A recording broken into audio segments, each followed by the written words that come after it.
اللي حضراتكم شايفينه دي اغنية اثيوبية وكليب اثيوبي لابسين اللبس المصري القديم. في بعض الناس برضو لسه مش مستوعبة ان فكرة الاحباش دولت مش الهدف السيطرة على مية النيل وبس، لا هم عايزين البلد كلها واي حاجة تملكها مصر تبقى معاهم. ولو كنتوا عرفتوا قصة دير السلطان في القدس هتفهموا الناس دي غرضها ايه من مصر تماما. سبق ووضحت وشرحت قصة دير السلطان، تقدروا حضراتكم تروحوا تشوفوها. فالفكرة هم الحقد الدفين ده من آلاف السنين يا جماعة، الدولة دي تحديدا.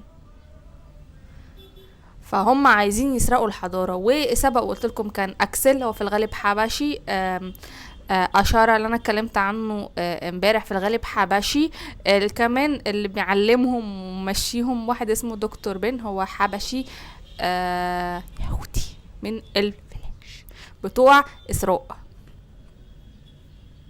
فباين مين رايح فين بيسلط على ايه، فارجو الانتباه.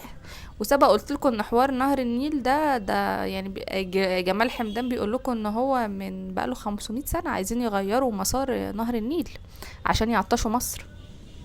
فالموضوع مش بسيط زي ما البعض يتخيل، فارجو الانتباه بجد، ارجوكوا يعني.